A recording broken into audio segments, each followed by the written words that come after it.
You know, every story has a beginning, a spark.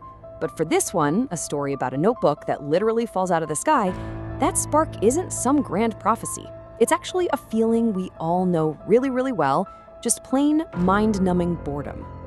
Our story kicks off in two completely different worlds that, believe it or not, share the exact same problem.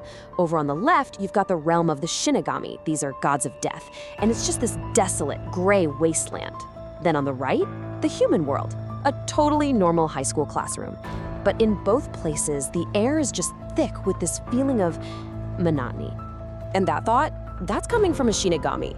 I mean, can you imagine being an immortal god of death with all this incredible power, only to figure out that eternity is just, well, it's dull. They literally spend their days gambling with leftover human bones just to do something. But this divine boredom, it's about to cause some serious chaos.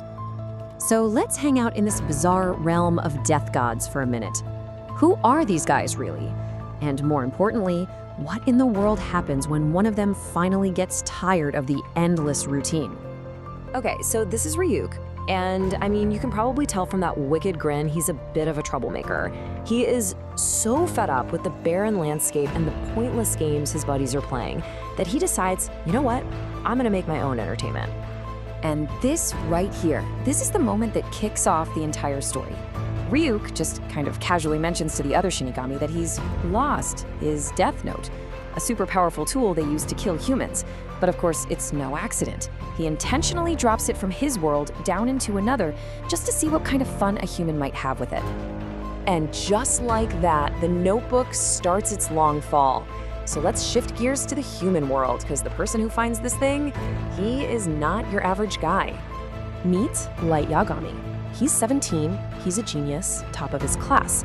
On the surface, his life looks perfect, but deep down, he feels the exact same suffocating boredom and disillusionment as that god of death we just met. He is desperate for something, anything, to break up the monotony. As he's staring out of his classroom window, this is what's running through his head. He sees the world as just fundamentally corrupt, broken. He's brilliant, sure, but he's also incredibly cynical. He really believes humanity is kind of beyond saving, and that life itself is just this meaningless, repetitive cycle.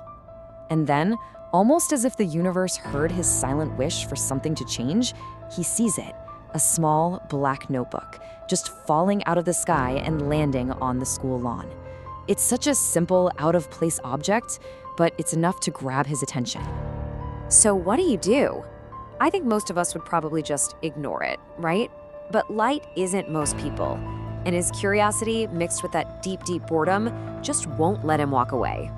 After school, he just can't fight it. He heads out to the spot where he saw it land.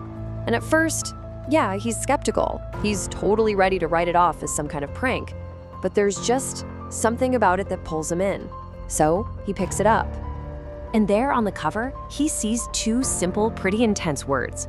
Death Note. He still thinks it has to be a joke, a really tasteless one. But now he's hooked. A notebook of death? What does that even mean? So he opens it, and inside, written in English, is a simple title, How to Use It. And in that instant, all his skepticism just morphs into this chilling, electrifying possibility. Okay, this is the moment. This isn't just a notebook, it's a weapon, and it comes with a very specific and honestly terrifying user manual. So let's break down the rules of this little game. The rules seem so simple, but they're terrifyingly precise. First off, the human whose name is written in this note shall die. Straightforward, but here's the catch. You have to picture their face as you write their name.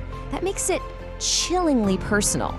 And get this, you've got a 40-second window to specify how they die. I mean, imagine that level of control. And if you don't write anything, the default is a nice, simple heart attack. It's clean, it's untraceable, it's the perfect weapon. And just like that, the cosmic boredom of a god of death has turned into a world-changing weapon for a human teenager. An ordinary, if brilliant, high school student now holds the power to judge, to punish, and to kill with basically no consequences. So we're gonna leave you with this question. Imagine the Death Note is in your hands. You're just as smart, just as bored, and just as disgusted with the state of the world as Light is. You now have the power to eliminate anyone you think is unworthy just by writing their name. What happens next? What would you do?